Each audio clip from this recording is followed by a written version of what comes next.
Wednesday.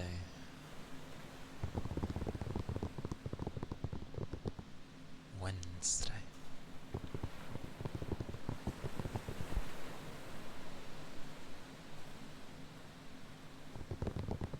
Yes.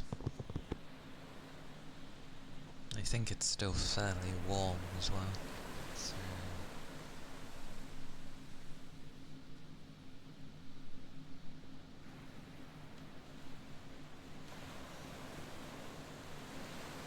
warm enough for my PC.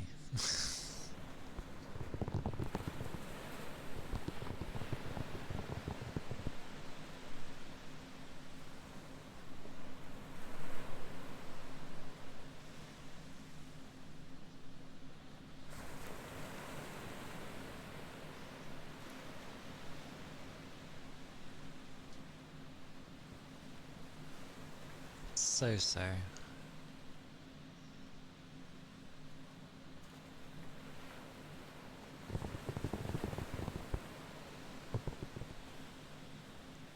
am doing so. Did you manage to get some sleep?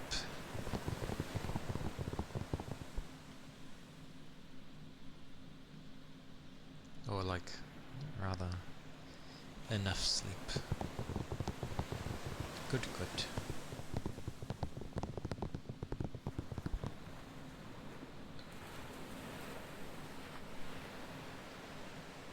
As it should be.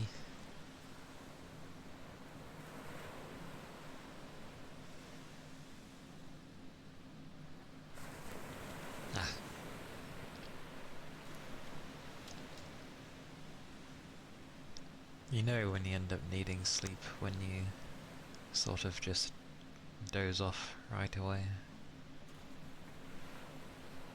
That's a good amount.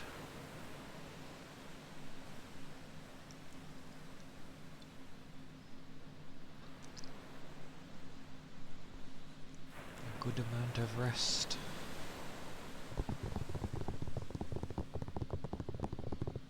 So good.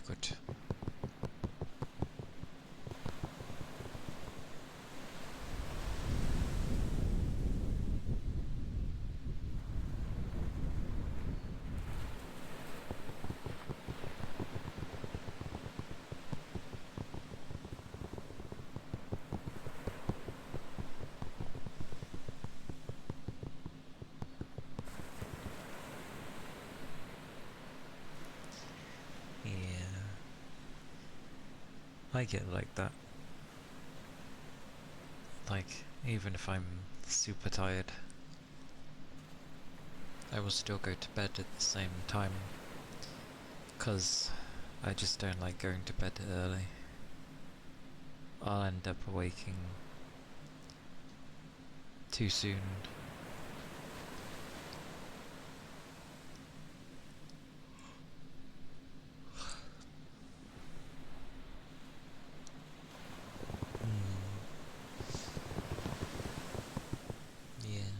I find it's better to, especially if you are very tired, to just try very hard to wait until your usual time, even if you're utterly knackered.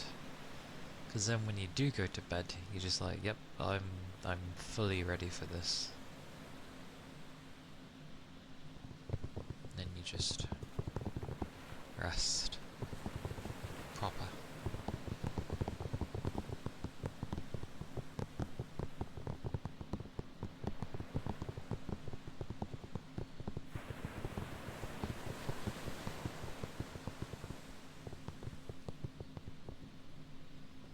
Maybe I'll look for a beach background so that it semi-makes sense that we hear the sea. I mean, I could just pretend and say there's a sea nearby in the cave.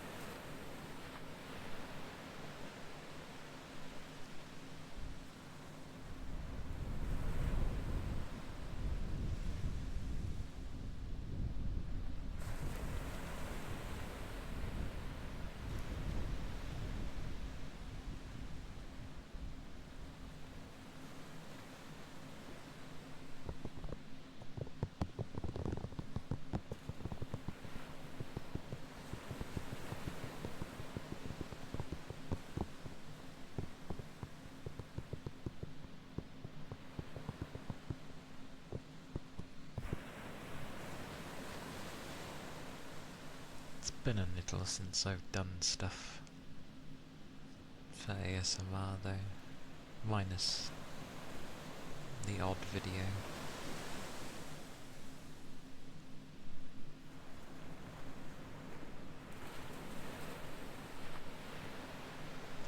Because I don't really want to look when... If I'm looking, then it's like...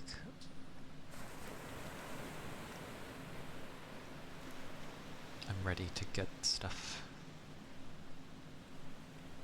In terms of purchasing things, but can't get tempted if you don't look in the first place, so when I'm trying to save I don't really look at anything.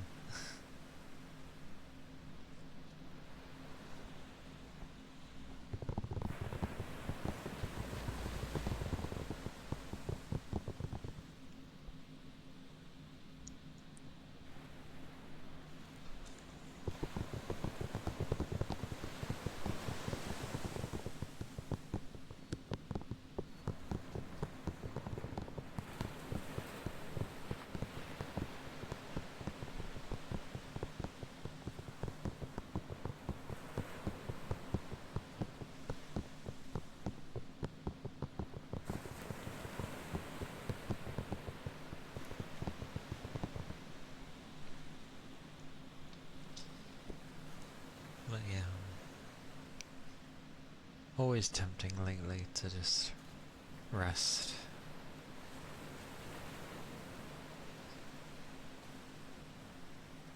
Well, usually during work days, but especially on a Wednesday.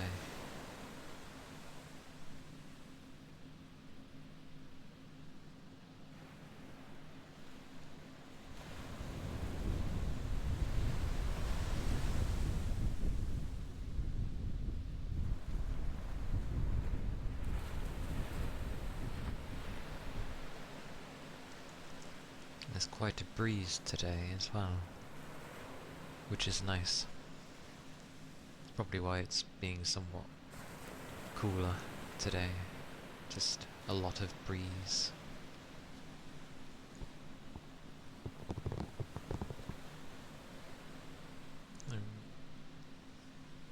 When I finished work and I got outside, it was just like a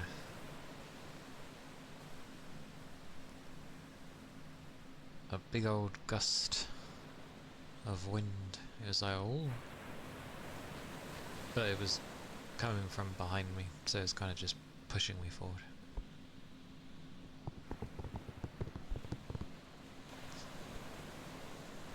That would most probably happen if you stayed in bed here.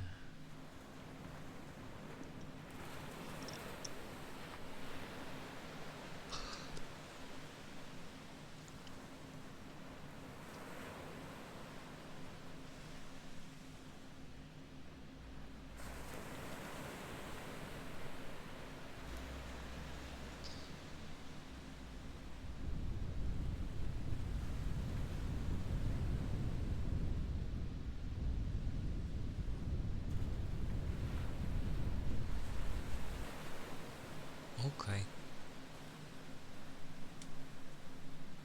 See you in a bit, Capricorn.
tiring day.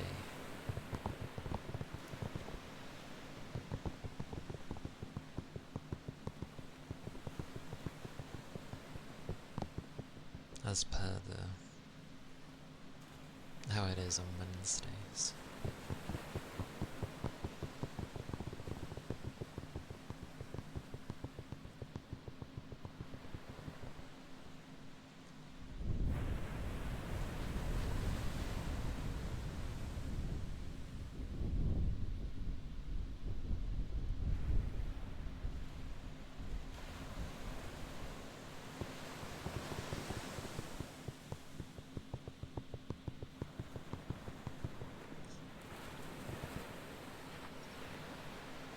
Thank you for the head pats, Yagi.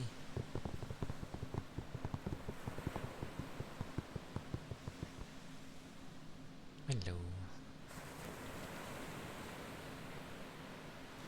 Welcome in.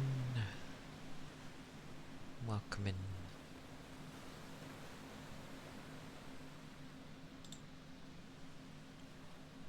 It be the Wednesday. The day of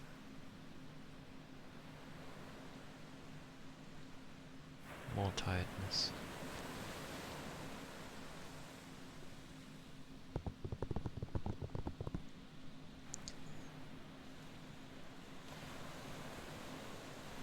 It's been quite breezy today, over here at least. When I was leaving work, it was very windy, which makes a change from stifling heat. Yeah, it was a nice breeze.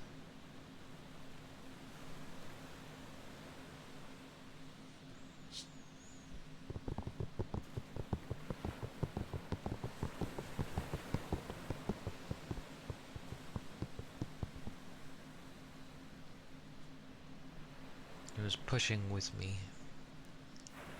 from behind, so not too bad.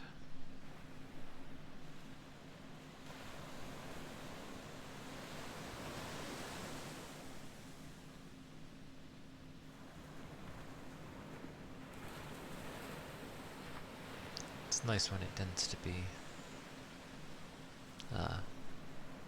well, nice.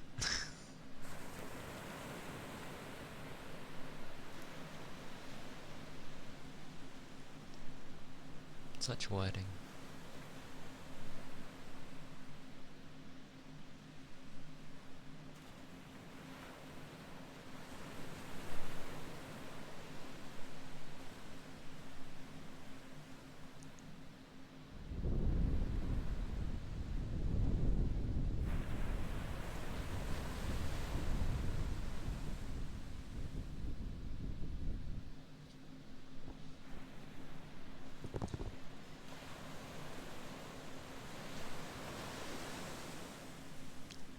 Hope today is not too bad for you.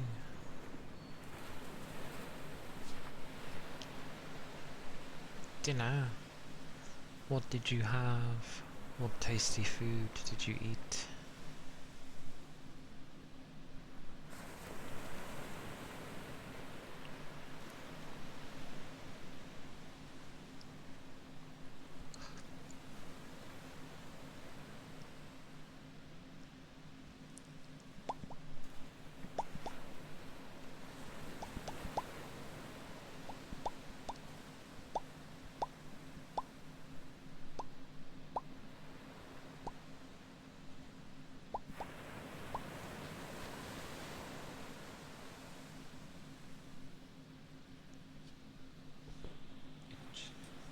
Itch.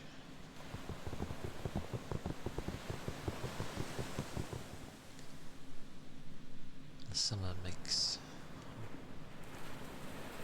well,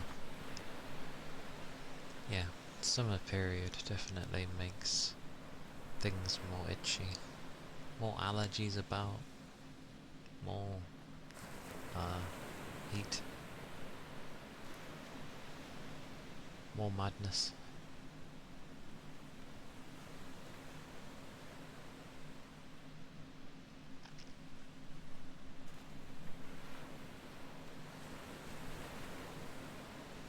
Okay.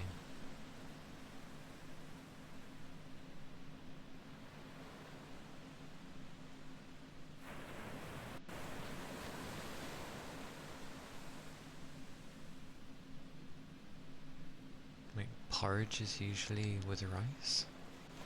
Is it? There is rice pudding. Usually when I think of porridge, I'm thinking of like... it's made out of oats or something.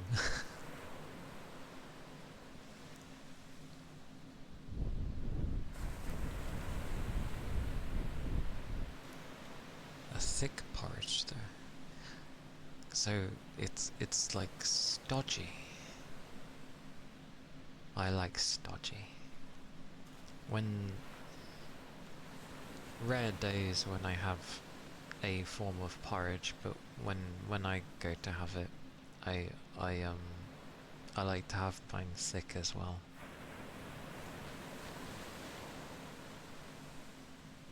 Oh yeah, I know porridge is different from pudding, but the only time I can imagine rice in the form of something that's like porridge is, well, the rice pudding.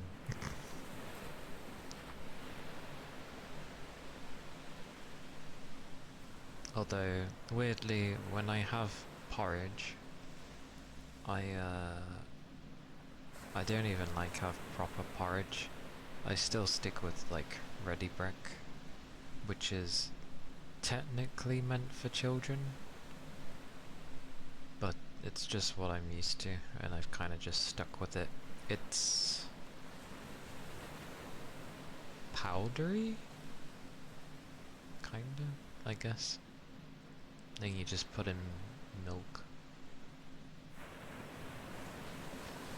Hello, penguin. Welcome in. Hello. Thank you for the follow. Thank you kindly.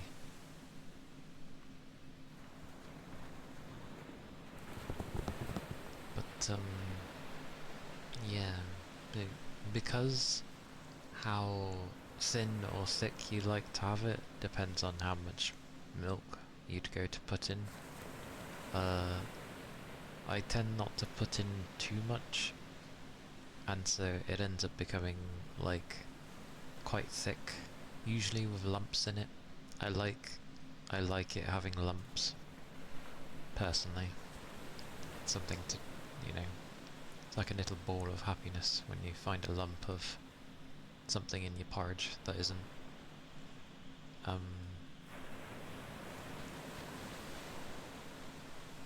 that is edible. You too? Wait. I just like it where you take a spoonful and it clings to your spoon for dear life. But I just like stodgy things.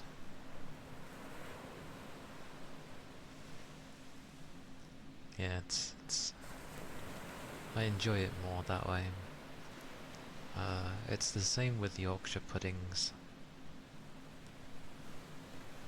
where you can have them really thin, or you can make them to be like really thick and stodgy, which is nice if you end up having a good gravy to go with it, because then you just pour the gravy in and it seeps into that thick part. It's really nice. I like it.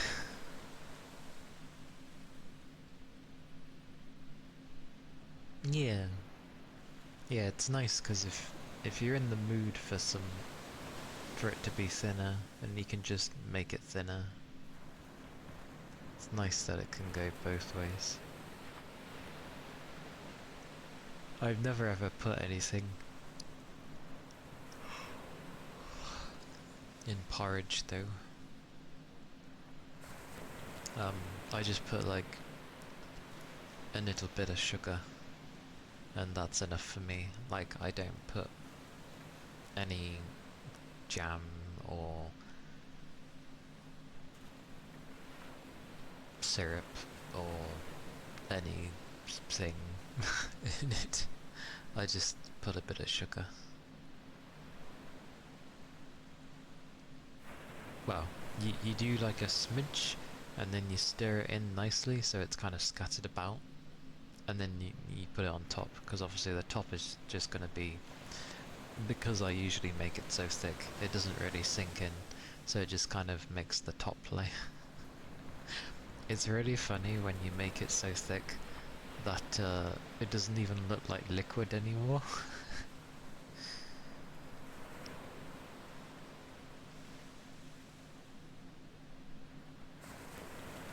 It's almost like you could put the whole thing on a spoon. You sort of turn it into itself. It's been a while though, I haven't had it in a while.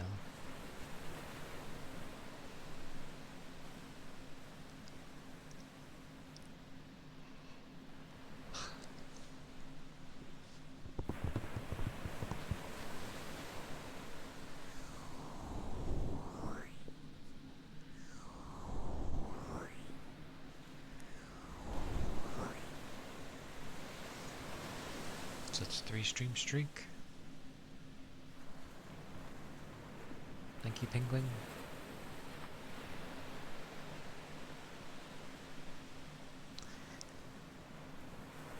Rare days. It's nice to see other people that like it thick. Most of the time people just kind of make it normally. So it's like either very runny or, you know, just thin.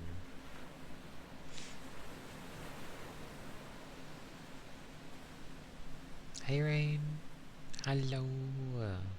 Hello, hello.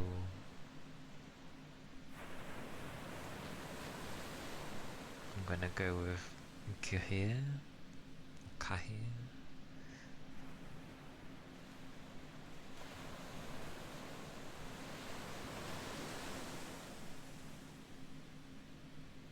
Porridge made by boiling milk and sugar. It sounds very close to the type of porridge I'd go to have, considering it consists of milk and sugar.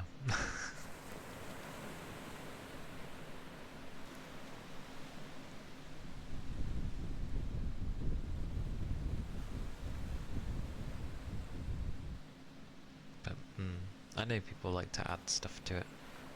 I'm a very boring person and just like it, in a sense, plain. I just enjoy it. But it's not really plain, is it? It's like got that smidge of milk flavour in there. Although you can barely taste it, but yeah. You love being basic. A lot of the things that I like is probably quite basic. I'd say the only thing that isn't probably basic is like my gaming wants, because I've played so many. But I'm at least very open to things. But in terms of food, yeah, I like a lot of plain foods. Like, I don't usually like things to interact with one another, rarely. A Sunday roast is a rare exception, because by themselves they kind of are not very great, but when you mix in the meat, the veg, the gravy, the potato, depending on the type of meat you have, you might, you know, have some mint sauce. It just goes well together.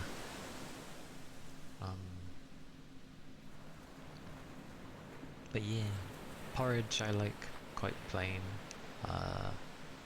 My sandwiches are basically quite plain as well. I'll have just like the meat with some salad cream or salad cream, as it's called, but I always just say Sala. But yeah, Sala cream. Not too much though, because obviously you can overpower.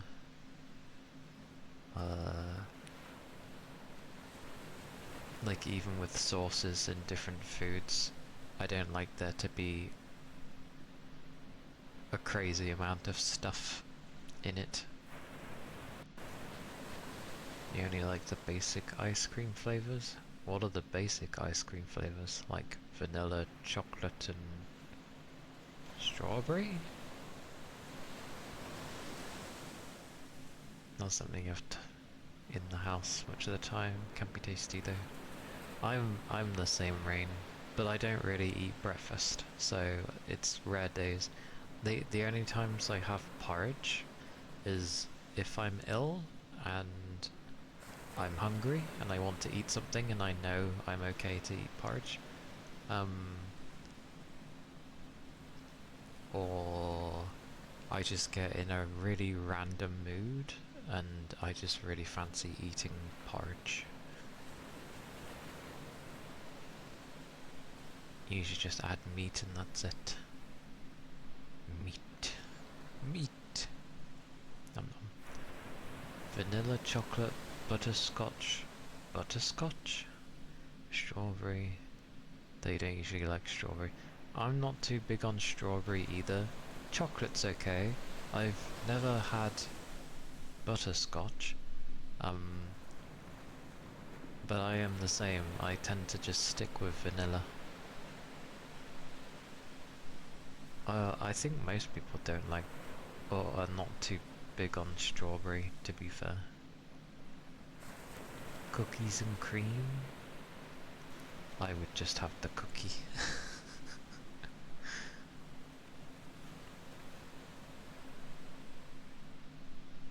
A good pistachio is great. Pistachio is in the nut? Or a flavour for ice cream? Because I know it's a flavour for ice cream as well. But I know it as the... Is it a nut? As daft as that sounds. You do have to open the pistachio, so I'd say it's a nut. Oh, the flavour? Oh, okay. I've not had pistachio as an ice cream flavour. I just know it exists.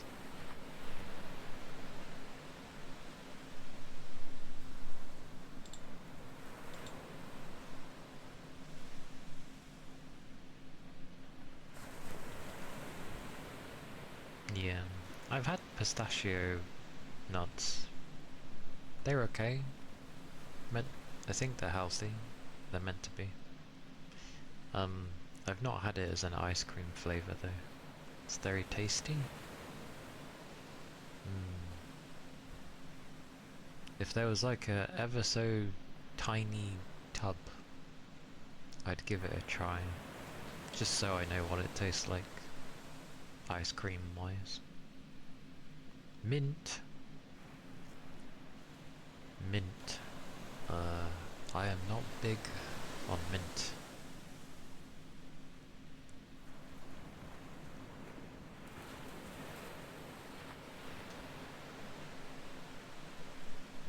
It can taste artificial.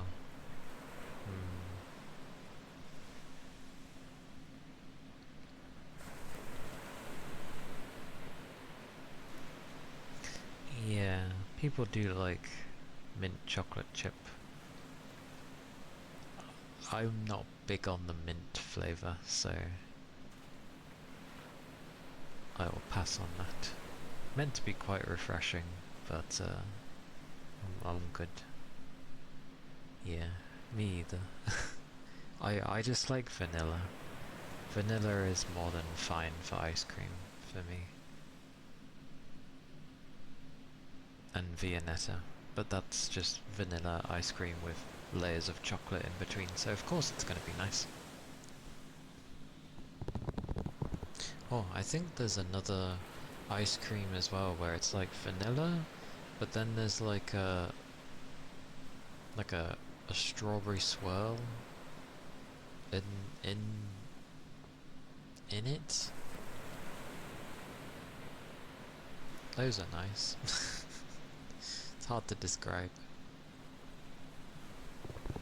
Yeah, those are quite nice. I've not had that in a long while, but I remember liking that.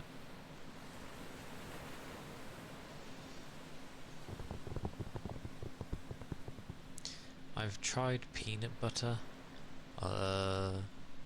It's gone in with some foods. It's okay. I would not have it as a spread though. Like in a sandwich. I'm okay. Not my cup of tea.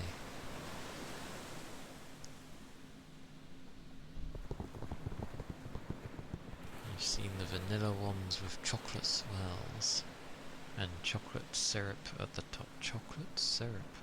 That sounds so sugary.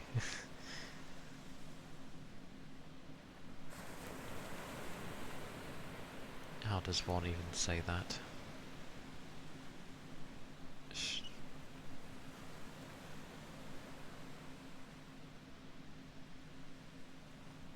Stracciatella ice cream? Oh, what is that? Oh, okay. Just a drizzle. Okay, that's fine. As long as it's not like engulfed on the top. That's why I tend not to like a lot of cakes. Like a G? Oh god, that's not how I break up words. Like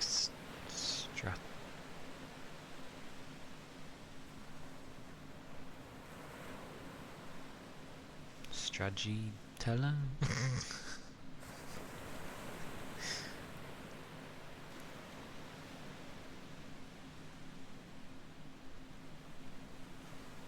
I think the IA is, or the ear is like silent.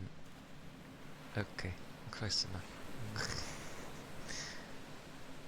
I have ways of breaking up words to tell them, but yeah.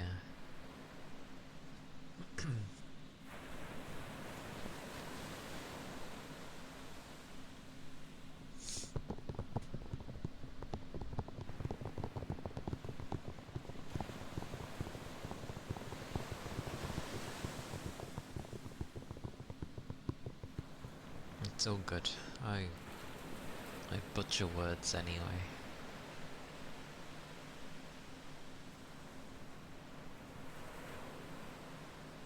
What was I gonna say? Oh yeah, how with cakes. I like a lot of the cakes I like are like quite plain. I like a good Victoria sponge with maybe a bit of jam and cream in the middle, a little bit. Or you can have nothing. I don't mind either or, but I still like the top of the cake to be plain. I don't like it when it's covered in icing or you sprinkle it to high heavens with like hundreds of thousands.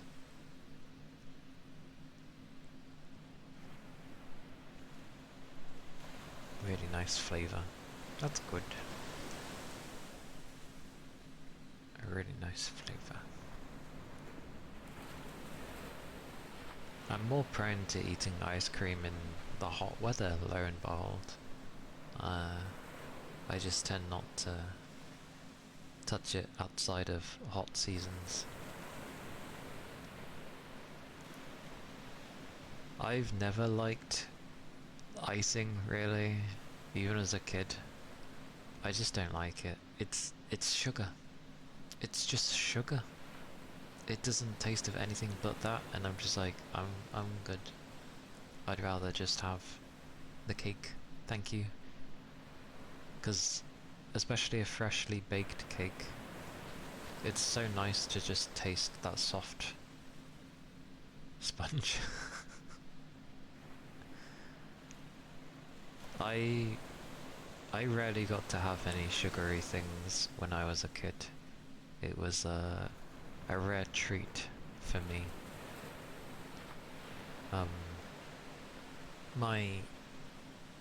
My rare thing I got to have now and again if I behaved well was I got to have an ice bun from a bakery, a proper one. It was really nice, freshly baked, and not too much of a layer, but it still encompassed the whole of the bread basically. Really nice. They don't make them like they used to anymore. Now they just kind of meh.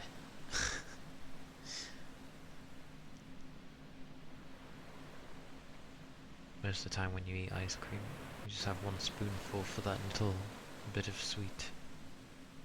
Oh, such will you have.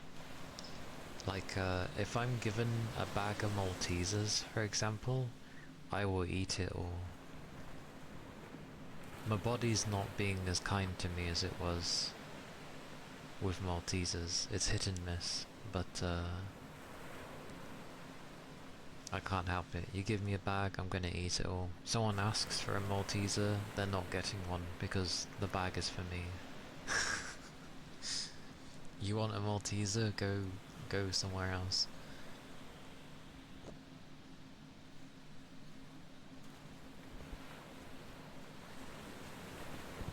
I'll share food. I'll share any of my foods. I just don't share Maltesers. But I'm not that bad. If someone generally wants one, I'll give like one. But people usually try and grab more than one, so that's why I don't tend to offer.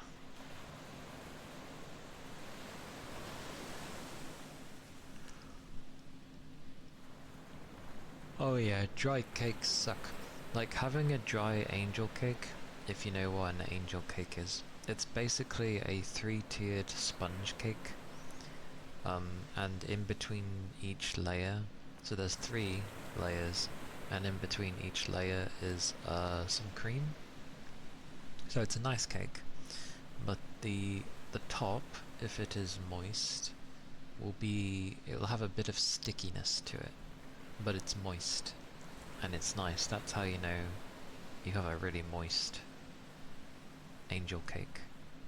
Different colours as well. It's like pink, yellow, or I guess normal sponge, and white. Oh, I guess it is yellow then. So yeah, you got like a slightly yellow one, a white one, and pink. Those are the 3 colours. But yeah, the top can be like bone dry. It's still a nice cake, but if it's bone dry, it's like it's supposed to be a bit sticky on top. The layers would fall apart, only held by the filling in the layer. Oh dear. You know what's worse? You know it's dry as hell when you're like peeling each layer and there's barely any cream there. Like the cream is gone. Like what happened to it? Did they forget to put it in? So I assume that the sponge absorbed the cream because it was so dry. But if you have a proper one, it's a really nice cake. Again, it's a sponge cake, so no wonder I like it. Sponge cake with some simple cream and whatever the hell is going on the top of it. It's good. I like sponge cake.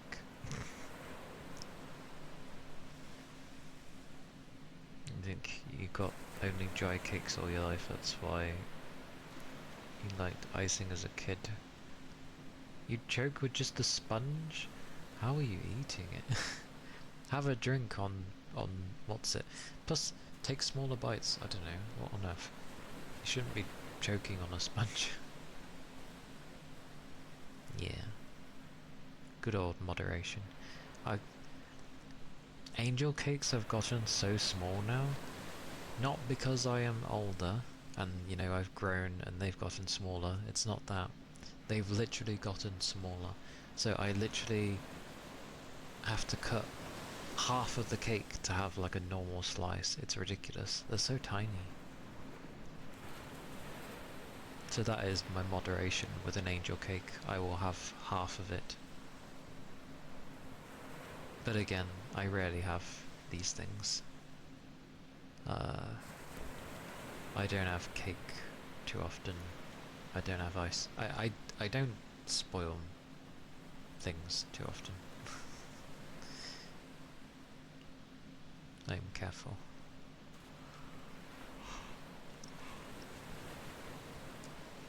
You stopped buying chocolate ice cream and such because you don't like keeping it for later. I'm still kind of the same.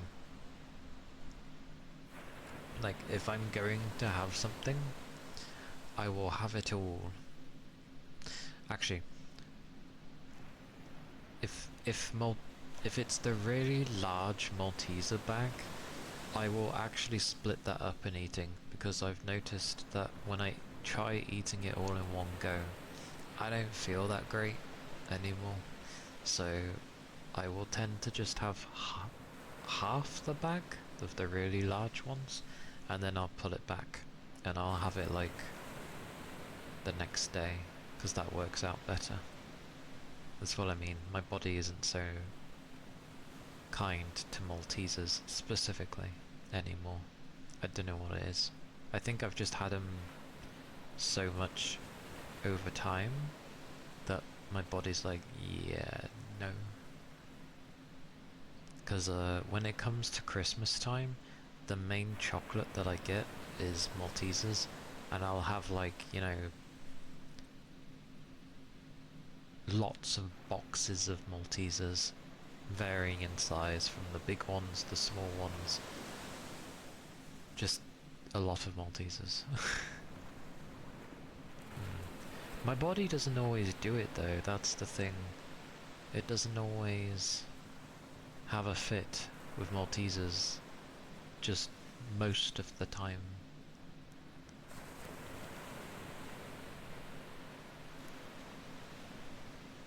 So I wonder if they changed anything.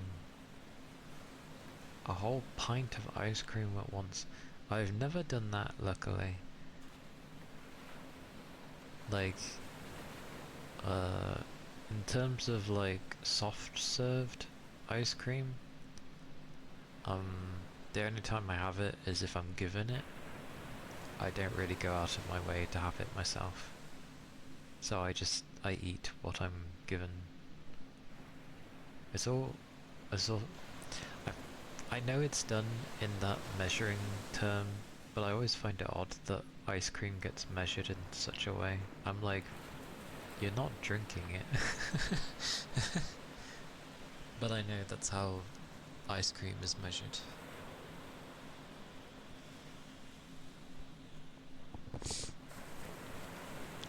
You stress eat. I see, I see. When I get stressed, I do other things. I don't really tend to eat. My body sooner, like, growls at me excessively, telling me I need to eat, but I'm just like, it's not dinner yet, so it just has to deal with it.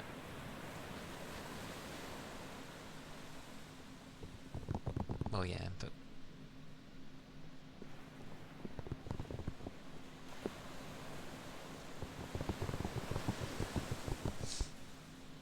like, my squash that I get is about 1.5 litres, so I'm used to using that there.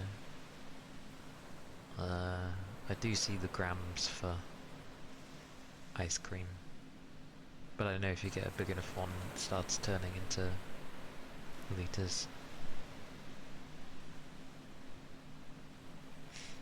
Yeah, that's not great. But I already don't eat enough anyway.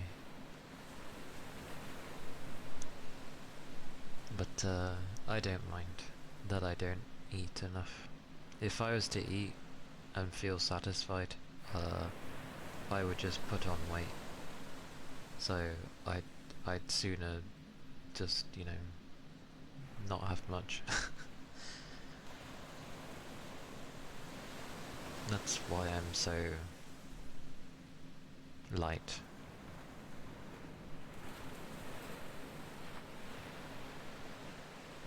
I know.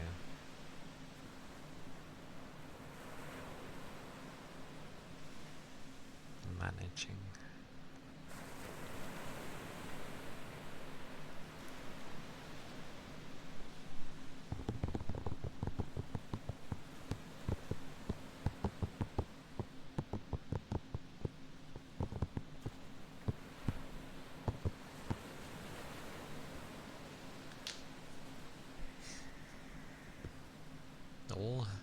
such 30 stream streak. Nice rounded number. Very nice, Yagi. Thank you, thank you.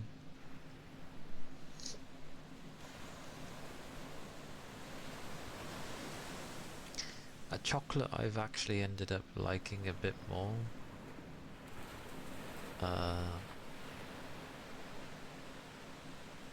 Although I don't obviously have it. It's Blue Moon, rare Blue Moon. But Toblerone, because like Maltesers was always my thing, and Toblerone was always like my sister's thing. But Toblerone's nice.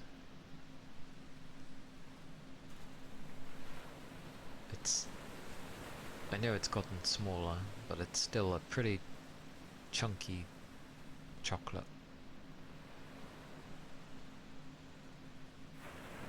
Maltesers are very light. They've sort of made them smaller over time, but they are light. It's like a honeycomb thing surrounded in chocolate. It's very nice. Very easy to just keep piling them in. Toblerone is a triangular chocolate thing. It's a Swiss chocolate, and it has like bits of, I don't even know what you call it, it's got bits of something throughout the whole of it, and you just like, yeah. It's nice as well in its own right.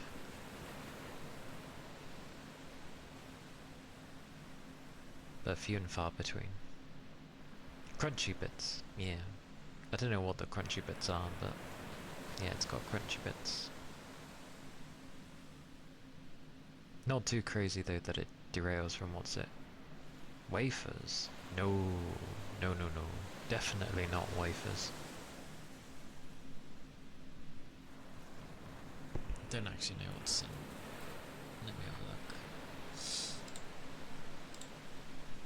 Keyboard, come here.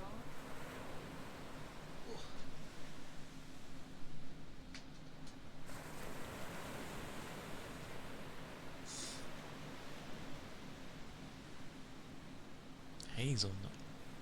Maybe. We shall see.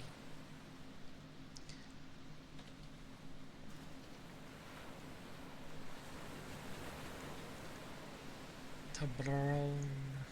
Toblerone. Let's see what they say is in it, if they bother to say what's in it.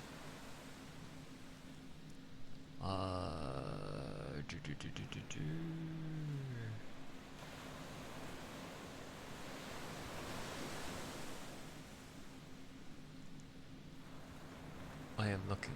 Oh, blimey. Toblerone's pretty old. It's 118 years old. Is when it was introduced. That's pretty what's it. So it says the unique recipe consisting of milk chocolate, including white nougat, almonds and honey. So there we go.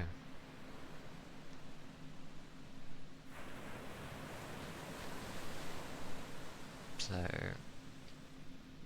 if you're allergic to nuts, don't. They also have a dark chocolate version, which was launched in 1969, and a white version, which was launched in 1973. No. Although not on the same scale, the thing that would be like a very big pure chocolate would be things like a Yorkie bar. That thing is just solid chocolate. I feel like the white chocolate would be kind of sickly. Like that's a lot of chocolate. A lot of chocolate.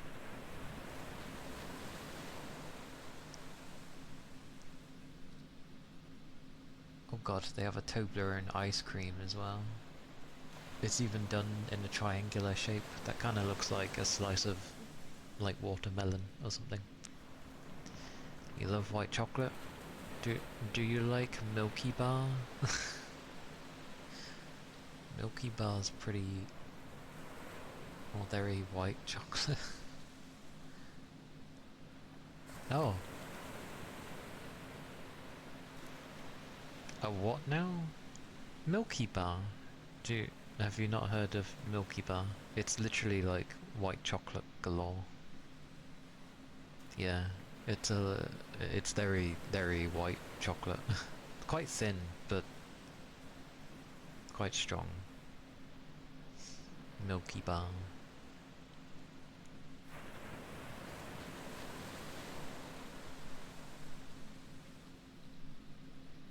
Oh, here we go.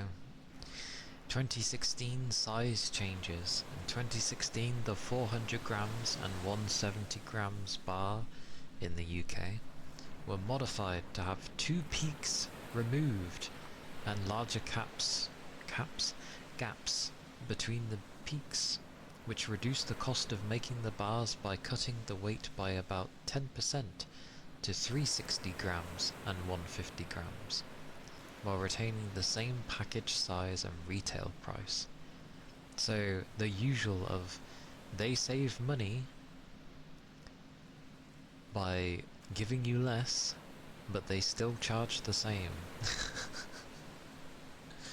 The change was not well received, who would have thought, with one member of the Scottish Parliament calling for government action over the change. Someone really loved Toblerone, holy balls.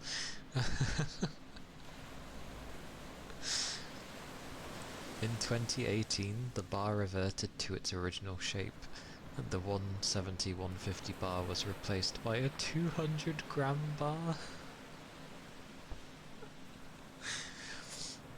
Oh, that's funny.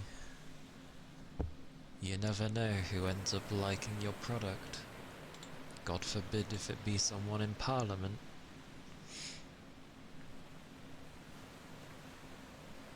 Usually like the Belgian ones. That's fair enough. Like, they're nice chocolate. It's a little annoying when everyone keeps going like Belgian chocolate is the best, but, you know, to each their own. It's nice chocolate. But yeah. A lot of the ones I try tend to... I don't know. There's something they do with their chocolates that end up being a bit too much for me. Like, you've got your chocolate, and then the Belgian chocolate is basically the next level, which sounds great, but it's like a kick for me that I don't need, personally. But I still enjoy some Belgian chocolates. I can't remember which ones off the top of my head, but...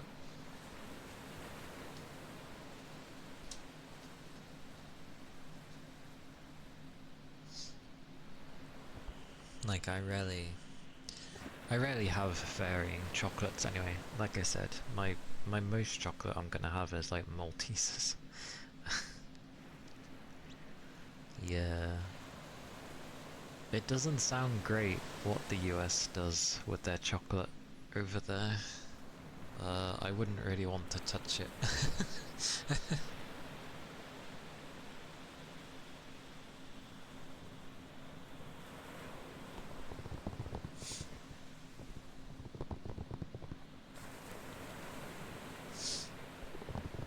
Like, yeah, I do like the Yorkie bar, and the Yorkie bar is one of the few to have a variation where they have one where they put raisins in it, because I really like raisins.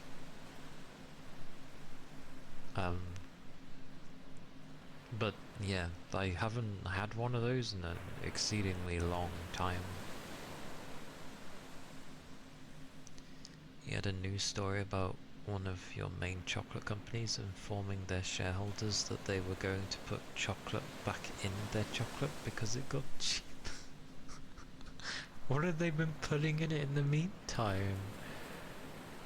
Oh yeah, we're going to put chocolate back in our chocolate. Oh, sweet mercy. What the hell?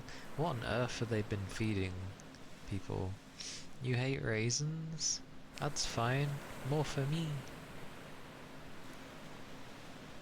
I like raisins on its own. I like raisins in chocolate especially. Um, I just like raisins.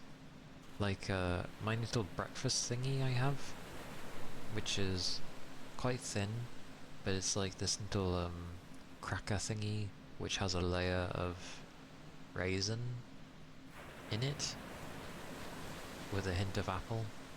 It's quite nice.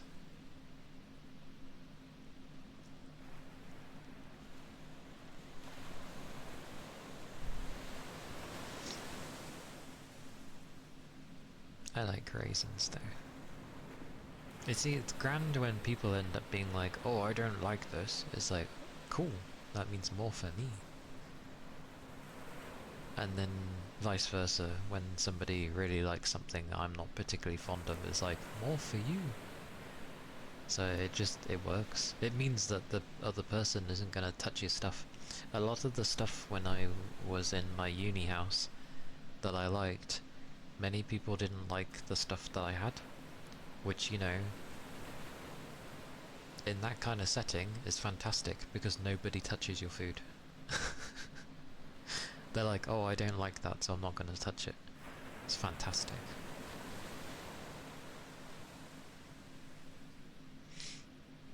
It's how a lot of people realize that they quietly switched from coconut oil, which is what makes chocolate to palm oil. Palm oil apparently isn't, well, like anything in mass, supposedly they're like, oh, that's good to have, and then they're like, no, this is bad to have. It's like, oh, yeah, make your minds up. Moderation. Being weird and greasy. Oh, yeah. Dear Lord, I'm glad that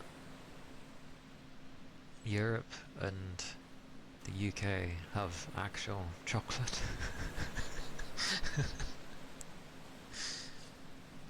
Praise be.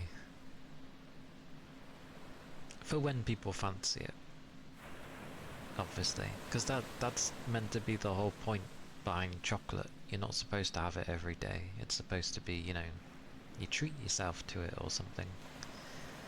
That's the point. I wonder if I tried American chocolate, if I immediately would be like, this don't taste right, kind of thing. Because obviously I'm very used to actual chocolate. So I wonder if I'd have it and be like, mmm, mmm. Something weird about this. Because I've seen videos where like Americans try like things from Europe and they end up really liking them, which doesn't surprise me. Um, but they end up being like, wow, this stuff is great, and it's like, yeah, that's why we like it. Being a vegetarian didn't help you in that regard. In college, whenever you went out to eat, you and one other friend would be the only two among a group of 8. Can't eat their food. Take a piece of it to taste it. Ah, that sucks. Like, if we had people in my group that were vegetarians, we would have had to have found a place that had, you know, that served vegetarian food. Which was usually the case. Because he wasn't vegetarian, but he was allergic to most things. And most things he couldn't really have anyway, that majority of people could have. Like, he couldn't have anything that would have wheat in. as well as a bunch of other things, like it just wouldn't go well. So we would always have to find a proper place. So what we'd do is, if we were going to go to a place, we'd instead just give the menu to him and see if there's anything he could have. Because over here you have to list what is in your food, like allergy wise. So he'd just be looking, seeing if there's anything he could have. You like meat way too much? As do I. I like my chicken. I like my chicken too much. As well as my sandwiches, which consist of ham and sometimes chicken and tuna and such. So many were respectful, and it's not too bad to have them taste it, but it sucks when they just take a bunch and eat their own on top of it. Yeah. I did try like some vegetarian variants of my food. So there was like vegetarian mince and vegetarian chicken. The chicken, you know how usually when you cook chicken, you can tell how far cooked it is because it will start going golden and stuff like that. The vegetarian chicken that I was cooking doesn't change to a golden colour when you've cooked it. So what ends up happening is you don't know when the bloody thing is cooked, so you just sort of have to cut it, see if it's gone through, although again it's not chicken, so there's no point in that. You just have to try it and hope. But from what I tasted, the chicken was terrible, but the vegetarian mince actually wasn't that bad. The mince was alright. Like, I wouldn't mind the mince, honestly. Like, that worked, but the chicken? No. The chicken was nothing like chicken. I was like, this is terrible, there's no flavour.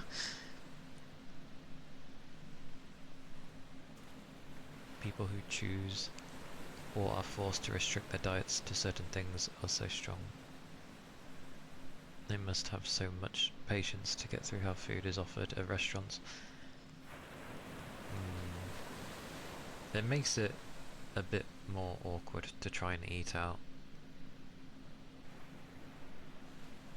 Like, if you're looking for foods that are okay, like, simply not if you're just vegetarian, but like, if you have any, like, a lot of allergy things, then I can imagine, like, trying to find something you can actually have is very difficult a lot of the time.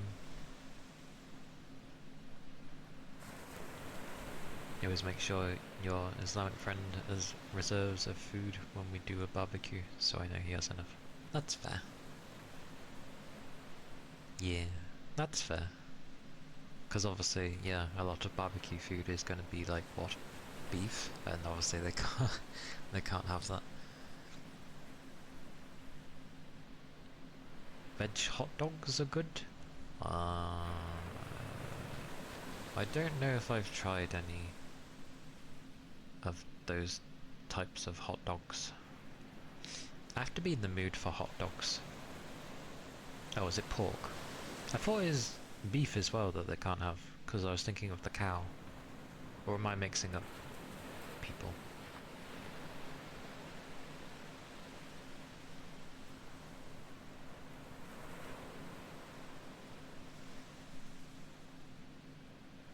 So if they can't have pork, that'll mean no bacon, no ham, no pork.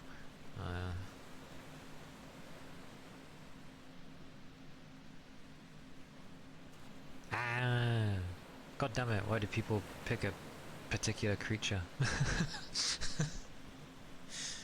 Okay.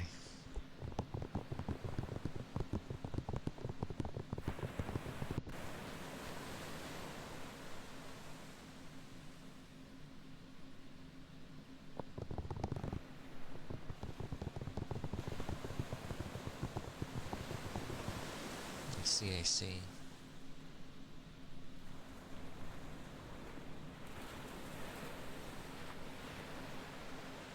Veggies are good to have.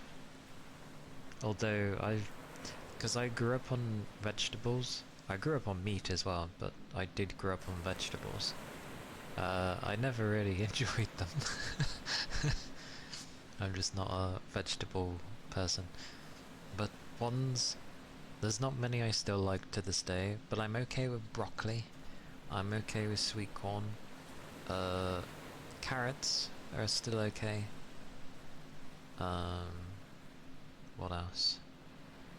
What other vegetables? I don't like swede anymore. Cauliflower, my body does not agree with, so I stay away from it.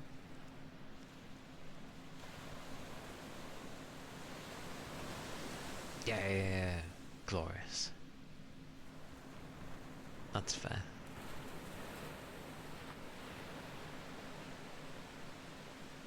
Yeah. Understandable though. I just had a friend group where we were very aware of my friend. Or rather, just because of the mass amount of allergies, like, we would just make sure that there was something he could have. Because, well, yeah, that wouldn't stop him sometimes. Like, he certainly couldn't have ice cream, but he loved ice cream. And it's like, sometimes he would just have it regardless, because he's like, you know what, I want to have it, like... Hey, Big Chum. Come in. Come in. Oh, he had every, like, intolerance under the sun.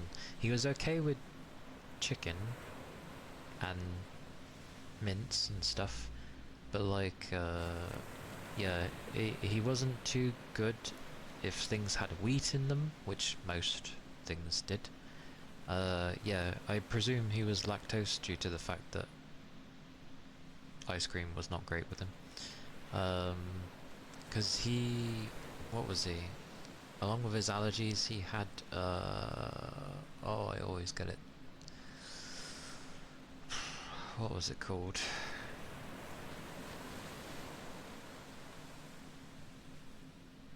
It's the thing that really, really affects your skin.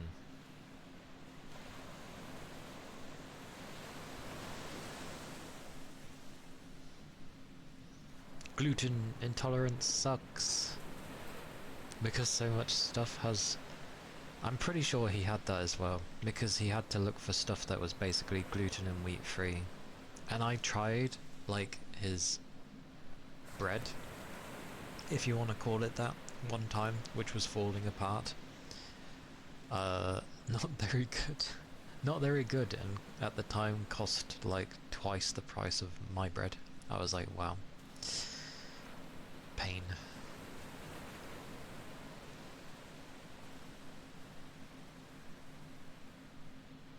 Mostly going to work.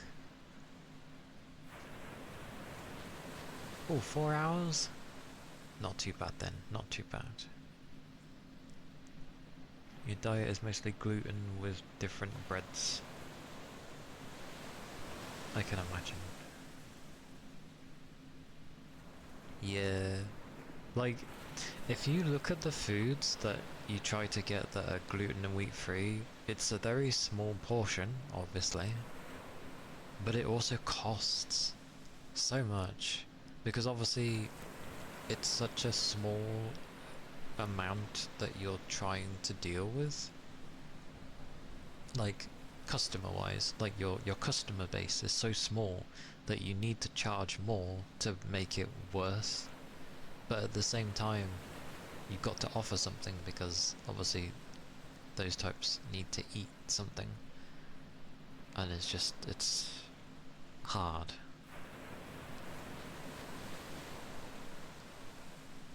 But yeah, I was very saddened by his bread, because again, because you can't make bread the normal way, it wasn't holding together very well, and it would just like fall apart most of the time, and it didn't taste very nice either. I was like, this bread makes me sad.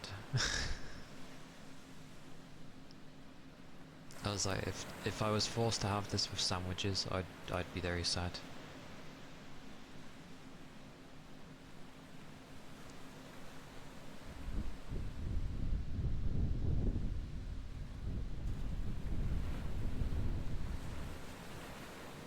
Oh, you grew out of it?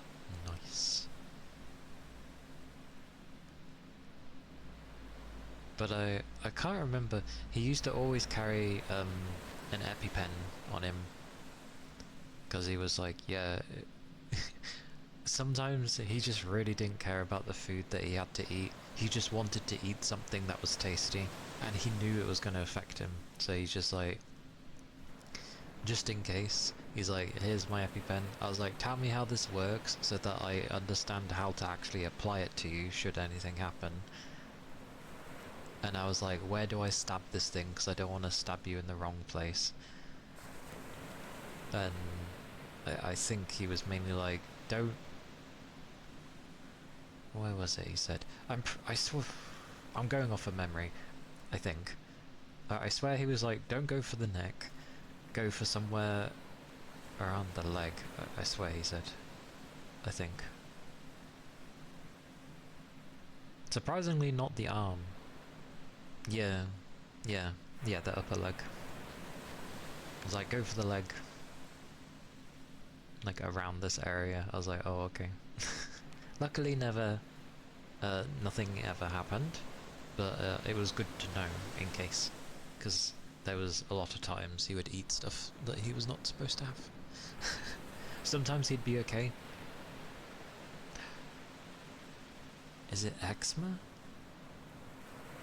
I think that's what it's called. He had eczema. A quite severe case of it as well. I had always known him to be bald. There was a picture when he was younger that I saw where he had hair, and I was like, you look really weird with hair.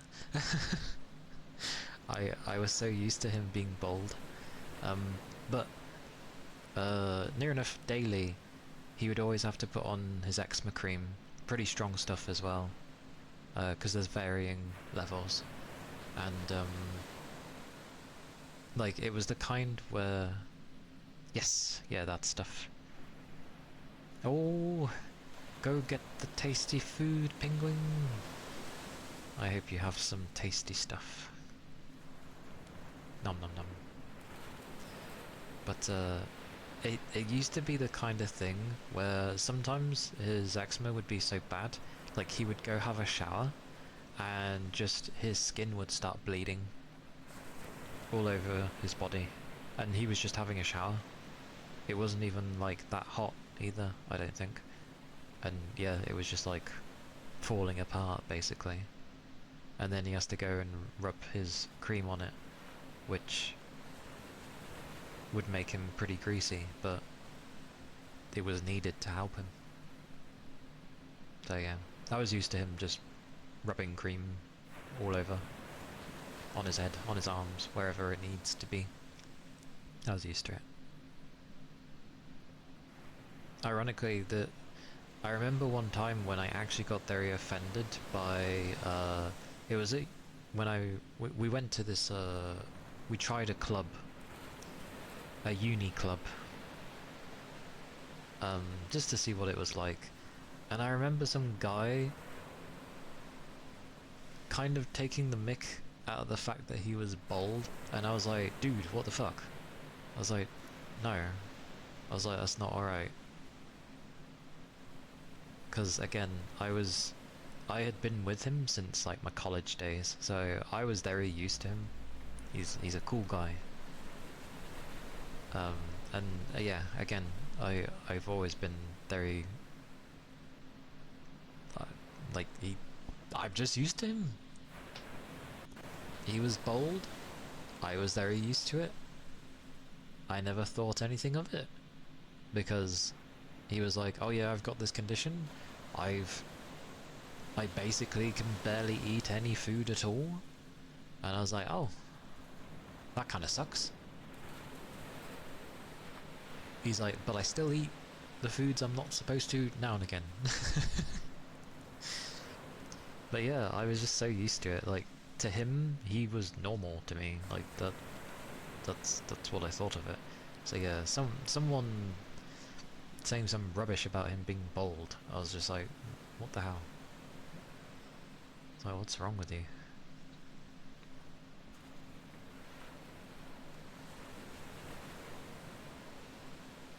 It's like, that's what, like, especially with his eczema, it was quite severe, I'd say.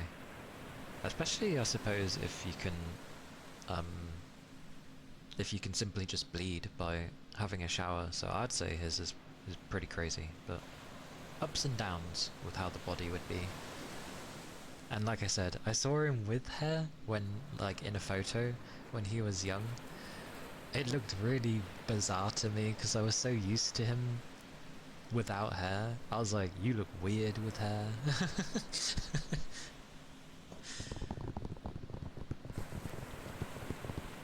Yeah, like, it just showed that the person was immature and wasn't understanding of what he had at all. Like, it's sadly just how some people are. You just tell them off, point, and tell them they're being a dick, and then move on. Like,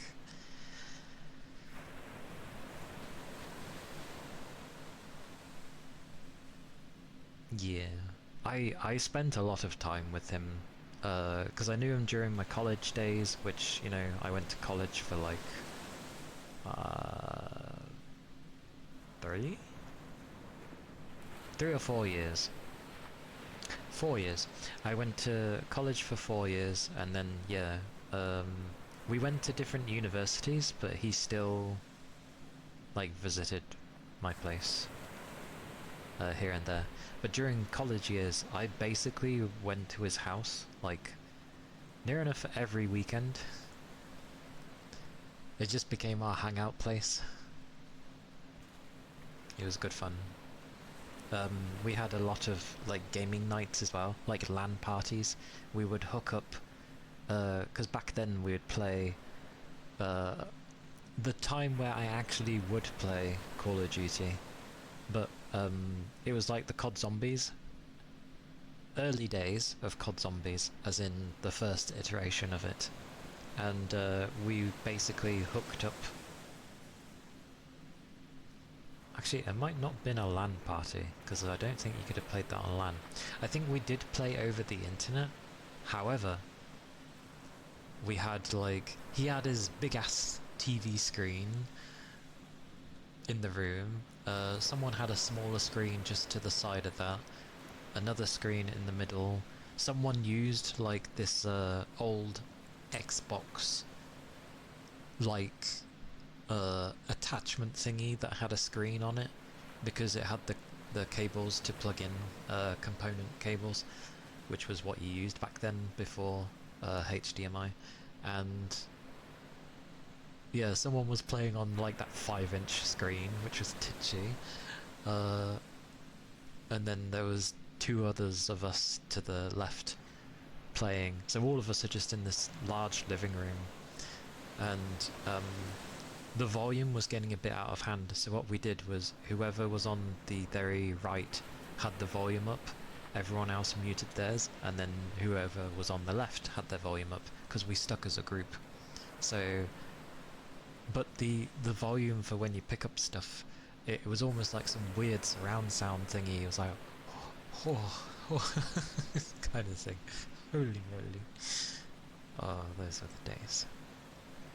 It was good fun though. We ended up playing so much into the early mornings that, what was it? One of us had, like, a really damn good suppressing gun, and it was upgraded a lot, and we were, like, stuck up in this very tiny area, and the zombies are coming up the stairs. Our guns aren't doing much anymore, the person who has like all the ammo and a really damn good gun has flippin' fallen asleep. We're like, wake up, we're gonna die. Needless to say, they didn't wake up, and neither could we run over to try and like take control. We were just like, God's sakes. So yeah. Do you know what happened though? Just as they were about to die, they woke up after we all were already killed, and then they start running for the high hills. We're like, it's like it's a bit late. And then they're going out in a blaze of glory. It's like, yep, suffer, die, lose your weapon. We have all died.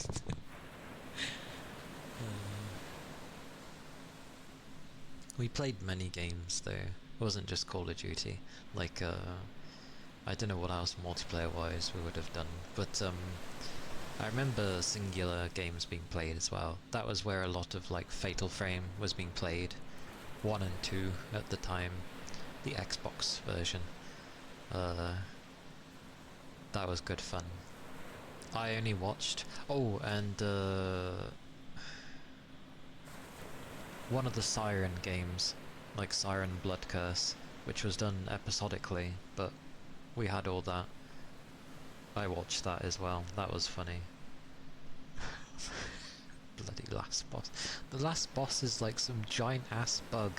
You're stuck in some dome that has a kaleidoscope effect, and you're battling this psychedelic bug. It's like, what is going on here? What is going on? And the ending ends up being that the guy is stuck in a loop, having to kill everybody over and over again, and he's just got like, you know, his headphones on, listening to some music, like some rock music, while he goes and takes out the village over and over again, because he's stuck in that, he's trapped. So that's what he's doing for the rest of his life. What an ending, right? What an ending. I actually think it's a pretty interesting game. People say otherwise, but it was cool. It was where they started trying to do episodic games, like episodes for games, for a time, back in the PS3 days.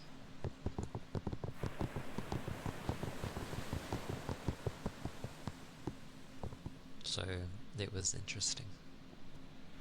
I've babbled a lot today. Apologies.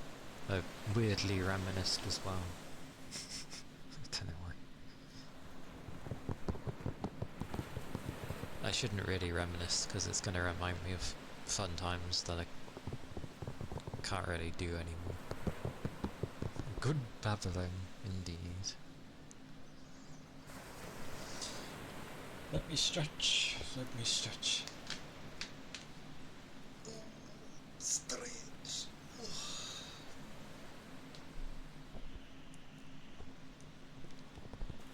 Oh, okay, I'll have a drink as well.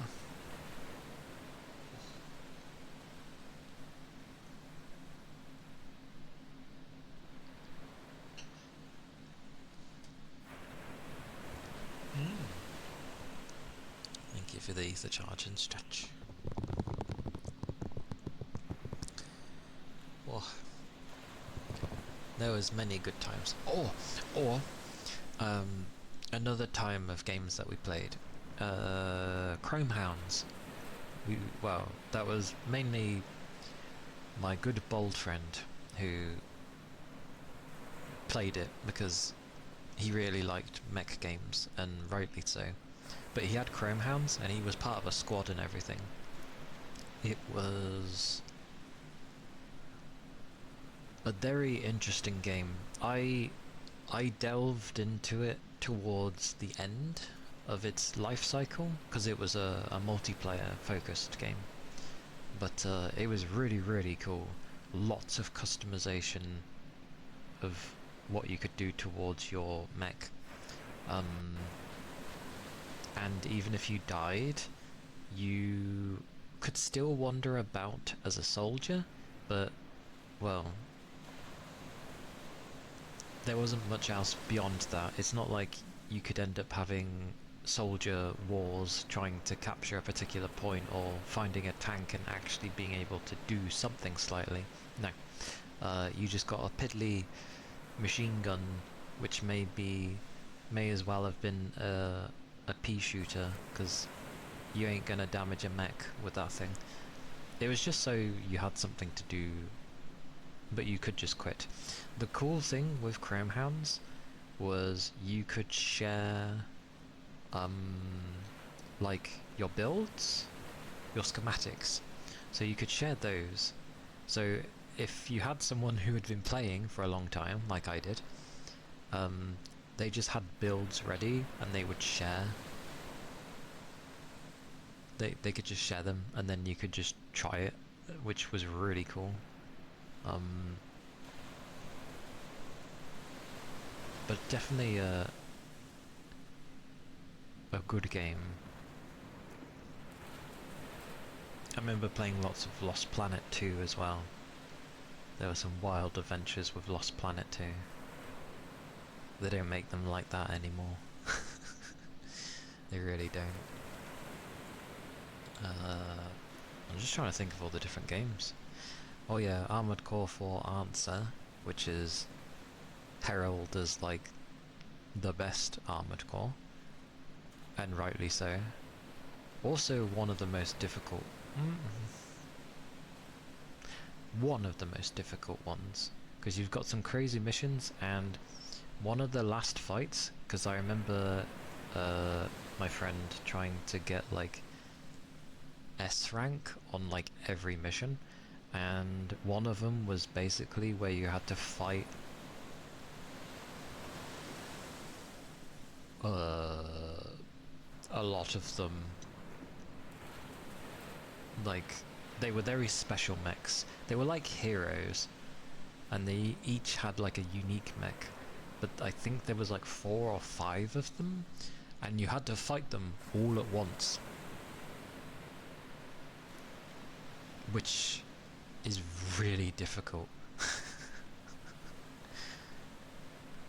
Because part of getting S is not taking much damage, and not taking much damage in that fight is incredibly difficult, because they just boost right to you, and you're dodging, again, 5 different unique mechs coming at you, each with like differing things they would focus on.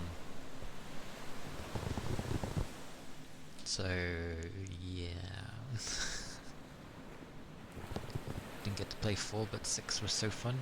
Oh, I played a bit of 6. I don't know how far I got. Let me check. I'm gonna have to base it on the amount of hours I've played. My keyboard is away from me again. Hang on.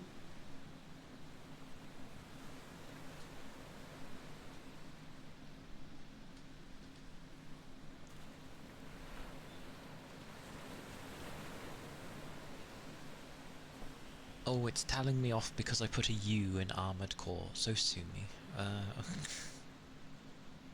Oh, I only played it for 15 hours. Okay. I didn't play too much of it, it seems. I can't remember how far I got. I don't think I finished it. But it was nice to see that so many people actually gave Armored Core a go. You know, like the types that would never try a mech game actually gave it a go. So that was nice to see. It was built a bit differently from the prior games of how it functioned, but it was still an Armored Core game.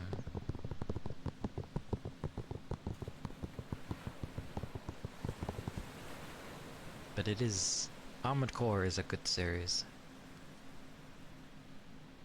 They've always had their good ones. Favourites vary everywhere.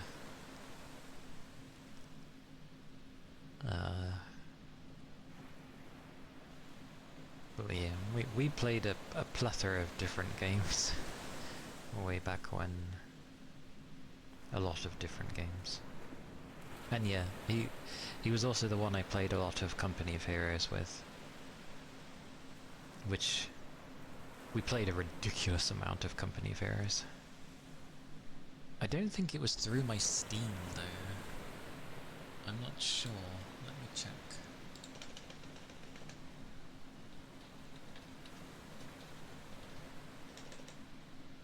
I can't see. I presume it's not going to be the actual one that's labelled Company of Heroes, because I know they changed it. Yeah, it just says 11 hours. What about the Legacy Edition? Well, it ain't that one either. Yeah, I don't think I played it on Steam at the time. It says I played about 80 hours of Tales of Valor.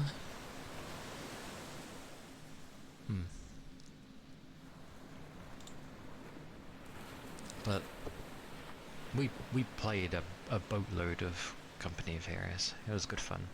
We modded it. We also played a lot of Dawn of War back in the day as well. I always liked to be the orcs because they amused me greatly. I don't think he had a particular one he went for. Oh no, sorry. Yes, he did. He was the IG. I know it's not the Imperial Guard anymore. They got a different name, but sod the new name. Yeah, he liked being the Imperial Guard. It was funny when the Baneblade would show up. It is the Baneblade! All you hear from that bloody thing, like you could be looking at the front lines, and all you'll hear from, like, when it's first showing up, is a sudden boom. Well, you know, a loud shot of a tank thingy. And then suddenly you just get this giant explosion and you're like, oh, the Baneblade is here. It was the same when you would see a monolith from the Necrons. And suddenly a nuke goes off, a green nuke goes off, and you're like, what the? And you're like, oh, for God's sakes, the base is moving. The Necrons were always a nightmare. Which is understandable. So were the Eldar. Oh my god. Eldar do not like... I know they don't like other races, but oh my god, they did not like us. Like, I'm pretty sure we had at least, like, 40 minutes just being stuck in, like, our little cubbyhole. Because the way the map was done, imagine, like, a claw. And every base is on, like, a long, narrow path thingy. And, just some AI were built differently from the others, and they would steamroll all the others, and they attacked too soon on my friend because his base was ahead of ours, ahead of mine, sorry. And he's like, I need to build on your base, like mine's getting destroyed. I'm like, yeah, come. And then we're like squashed into like this little cubbyhole of a part of a map, and I'm just throwing everything I can at the Eldar, and they're launching like fire prisms at us, and what else, like warp spiders, and you know, some pretty advanced units that hit hard, and I'm just like, can you leave us alone? Like, and we're just literally fighting for 40 minutes straight. I don't know how we managed to hold them off, because they owned the map, meaning they had the requisition points, meaning their income was far above ours, and they were sending stronger units, but because they kept sending big units, and because we had like a funnel, it was the 300 Spartan situation, so it was literally like, yeah, they had a lot of everything, but they could only send so many at a time because it was getting squashed, funneled into the direction of what was now our base, and yeah, we were just throwing what we could at them. Whatever was living, I got my flash kits eventually, which luckily have a pretty good range. I was like, shoot them, shoot everything. And then I managed to like bum rush with my Mega Armored Knobs. They were awesome. I didn't make them run though, because that would get them killed, but I was just doing anything I could eventually. But for a lot of the time we were just sending basic units at them, so, you know, shooter boys, and not really bothering to give them the upgrade for like the oh my god, I can't remember what their unlock is. It wasn't a warlock, was it? I can't remember. Either way, we just didn't have the resources. But eventually, after a certain amount of time, and I think it had been over an hour at this point, of literally just holding the front line of constant assault. I honestly don't know how we lived. But they started sending weaker units. No longer was it fire prisms, it turned into... oh god, what's the weaker unit called? Not a Vesper, was it? I can't remember. It was the weaker unit away from the fire prism. And because they were sending weaker things at us, we were starting to slowly actually push back. And I was like, yes, finally! Meanwhile, we needed to push just a bit more forward so that... yeah, literally. Because the requisition points... you build listening posts on them, and that increases the amount of requisition you get from them. But after a certain amount of time, they do start to dwindle. It's meant to entice, you know, someone taking it over, and then you've caught it and you get the requisition. And then, you know, vice versa. If they take it back, then they get the full amount again. But yeah, they were earning so much less now that they couldn't send their really expensive units at us.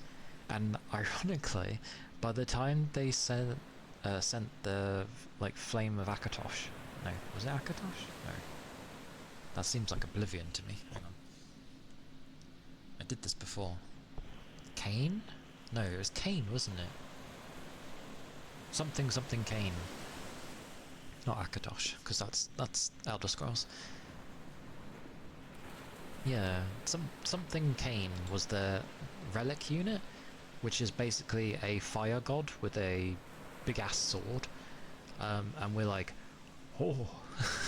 But when they sent it, they didn't send it with units, so it came on its own. And I just threw cannon fodder. Avatar of Cain, thank you, yes. That is the one, Red. But we basically just threw basic units at it, so it was meleeing them, and you prayed that it would do an animation for solely killing one unit, because that takes an age for it to do its animation.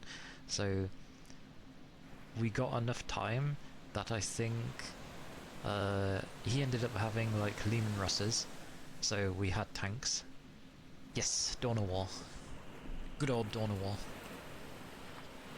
My most favoured battle that I remember with my friend, of us holding out. Needless to say, we ended up pushing far enough forwards and building all the things that we needed and capturing the things that we needed. We ended up winning. It was great. It took us like a long while, but we were happy. We were happy. Hello, Raven. Hello. Welcome in. Broke a high score. Oh, such 55 stream streak. Very nice, Red. Very nice. 5-5. Not much longer till a rounded number again. Very nice. Oh, that said, obviously my friend as the IG had the Baneblade as their relic. Fantastic time. You don't want to deal with it. I'm glad it was with me.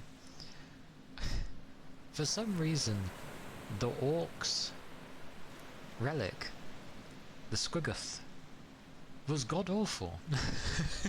It would die so easily, it wouldn't do much damage. It was just more of a sponge, a temporary sponge, or if there was a lot of infantry in front of you, you would just tell it to rampage, and then it would send everything flying. That was the only good time.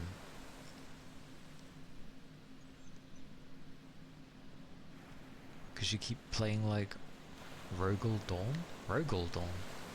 What a name I'm familiar with.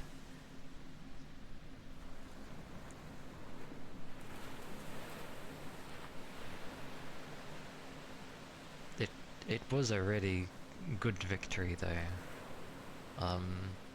We did end up having like a modded version of Dawn of War, which balanced things better and added in way more units, and the Imperial Fist fortified. Okay, I see.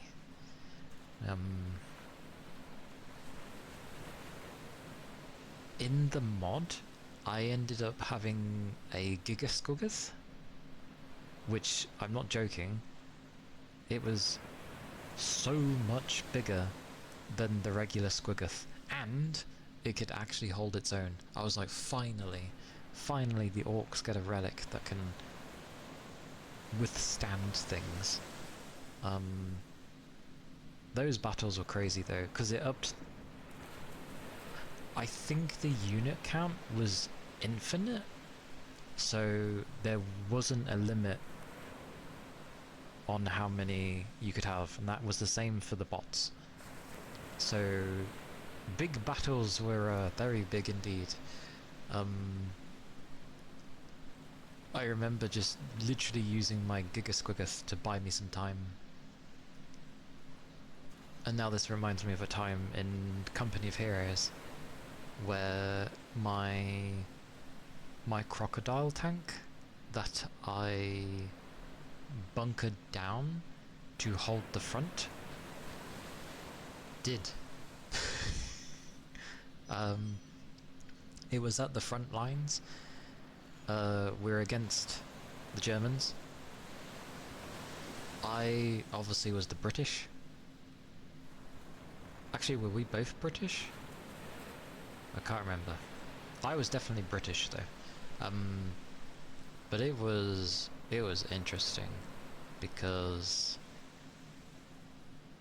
yeah, I had what I had a row of crocodiles holding the front line, and now and again they would like to try and sneak in through the side bits. They tried flanking, but we quelled that with a second line. But my front line was literally like 7 or 8 crocodile tanks, a bunch of them with flamethrowers because they kept assaulting with a lot of infantry. So I was like, yep, flamethrowers, they will just destroy them. And some of them with a bit more of an upgraded cannon, which with a crocodile doesn't really matter much because it's meant to deal with infantry anyway. But it held the line for so long. We needed it to hold the line because we needed... If they broke through my line of crocodile tanks, we would have been destroyed. And it turned into a moment of... Because tank shots can ricochet and not deal any damage, they kept sending tanks to deal with my line, and for the longest time, none of them died. None of them. A really long time, actually. Like, I don't know what was going on, but their armor pen rounds were just bouncing off my crocodiles. No idea why it was happening so much, but they just kept bouncing off, and I'm like, I'll take it, I'm taking no damage, this is fantastic. And then,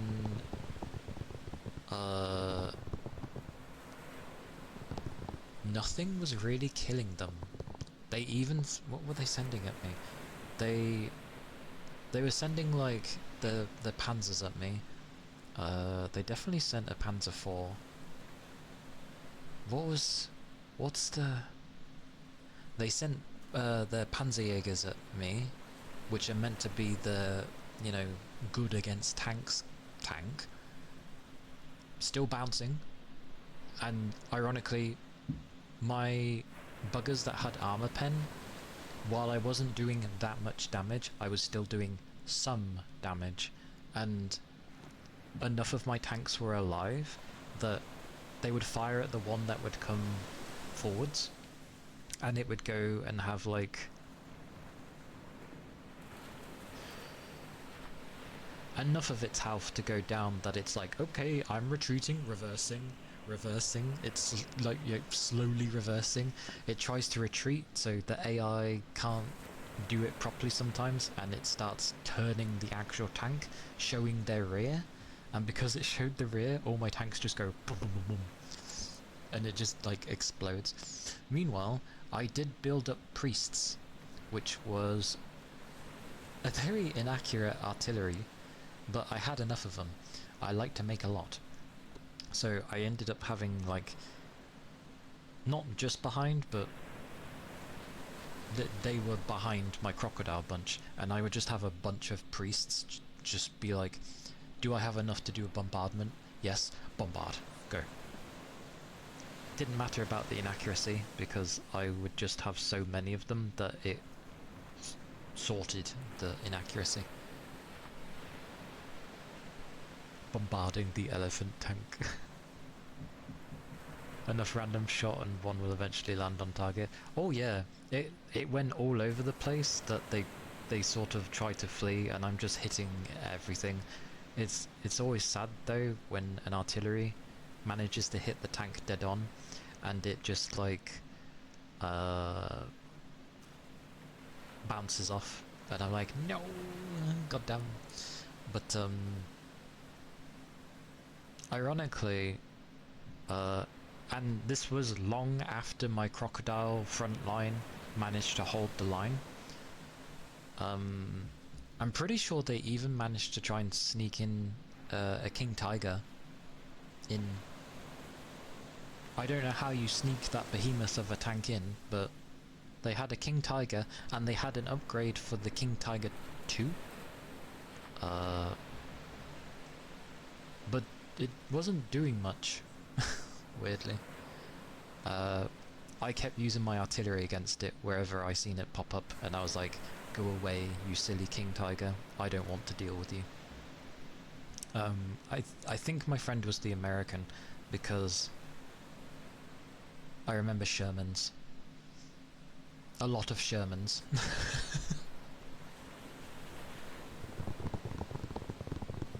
It was good funds. Good funds for those things. Needless to say, long after my crocodiles held the line, they did actually die. Do you want to know what they died to? A random infantry unit who was a flamer, who ran, somehow managed to, because of all the fire that had happened in front, it made, like,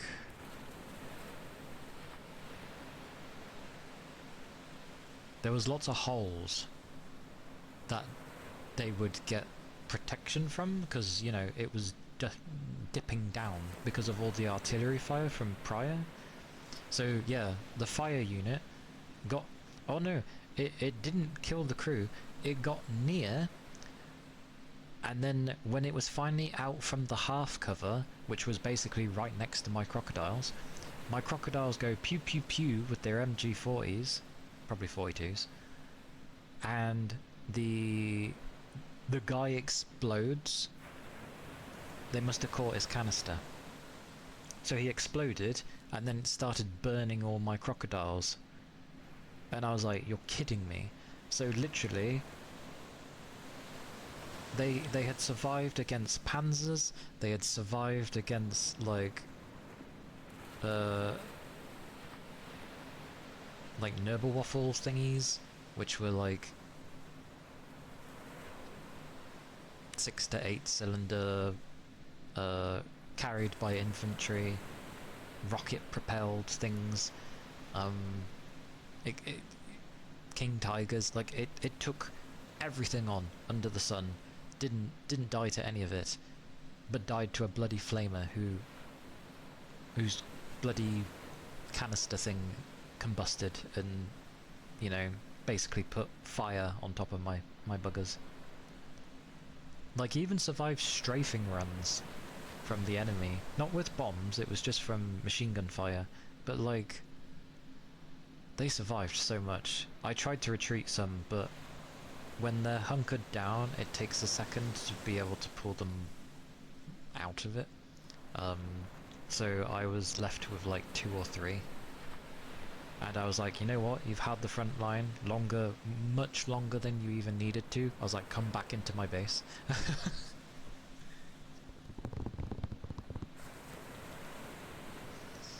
What a name though, Crocodile.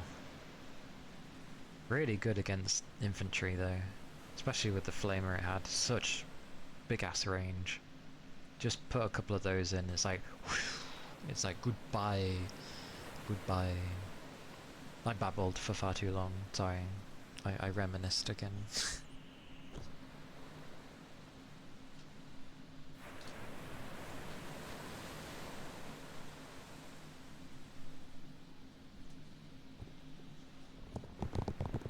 A lot of things were played.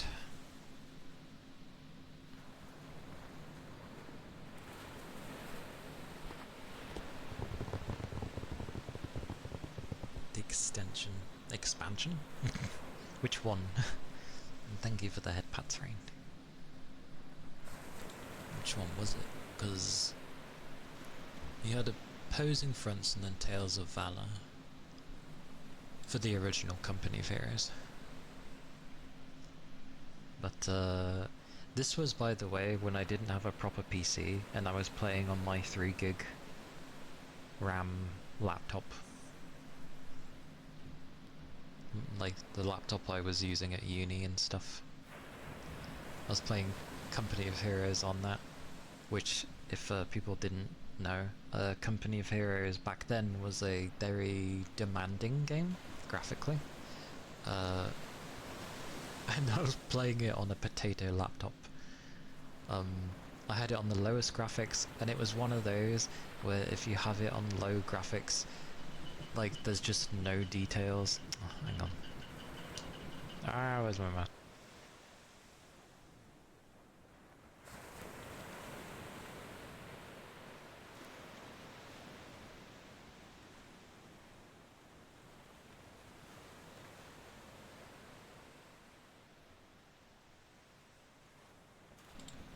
They really need to sort that out. I've been in here, I don't know how many years, and they still haven't gone to fix it. I wish they would.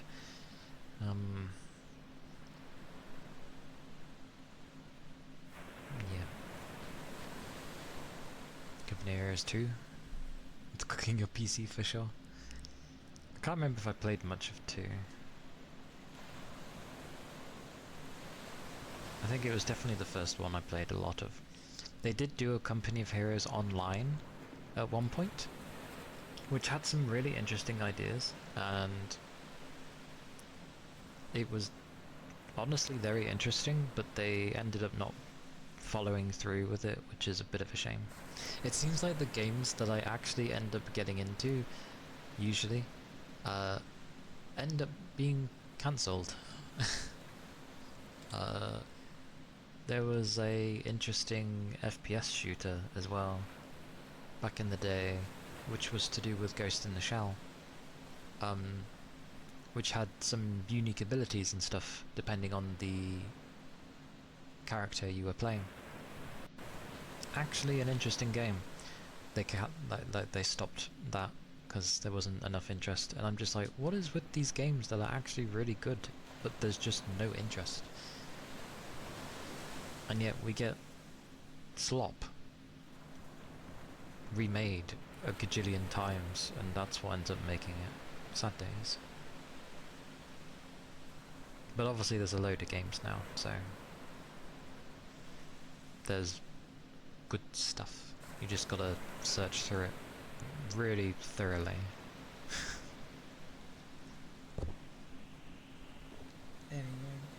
Anyway.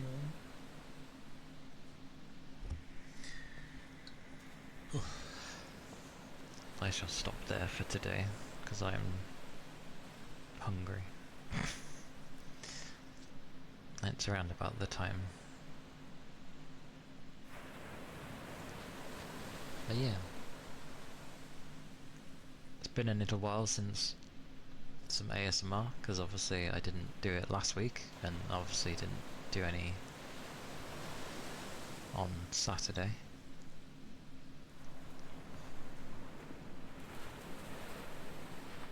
It is, but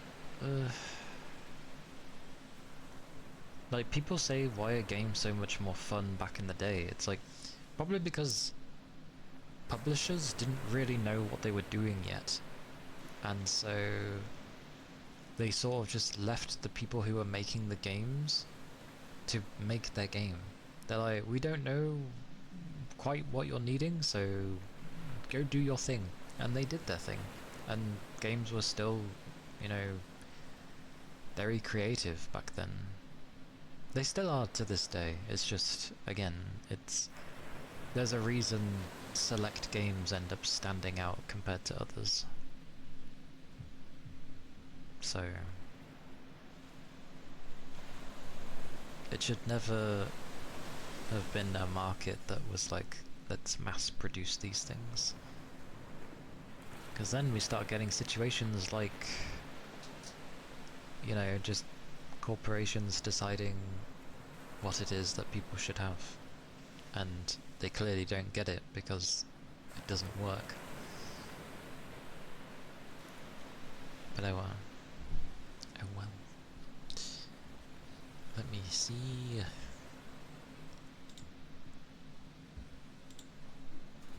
Who trade? Where am I looking? I'm looking here. Oh, don't start this again.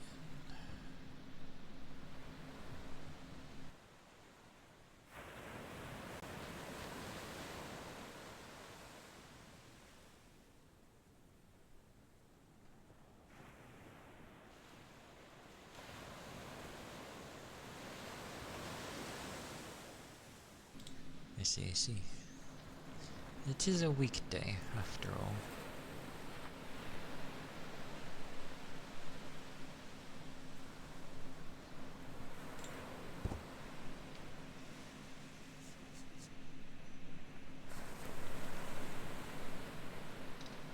So, yes, we shall raid Noodle. Noodle. Who is in her tingle zone, so she can't speak. Ha ha ha. I am free. But, yeah. Thank you all for being here today.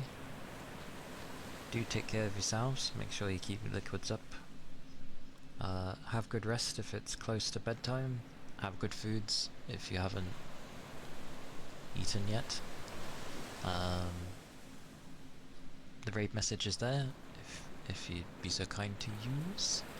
The one with the emotes is if you're subbed, the one with the hearts is if you are not. Discord is there, eventually. Where did it go? Why did that not work? Lord knows. Oh well, Discord is there, don't mind. But, YouTube is there at least. And like it says, it's where my VODs are. It's where I occasionally do an upload of like just chilling, and yeah, that'll be it, I think. I'll be streaming again on Friday, doing my best to get through as much as Echoes of Aincrad as I can, because I would like to play something else. What a sell! But yes, do take care of yourselves. Bye bye, Rain! Bye bye! Bye bye, everybody! Bye bye!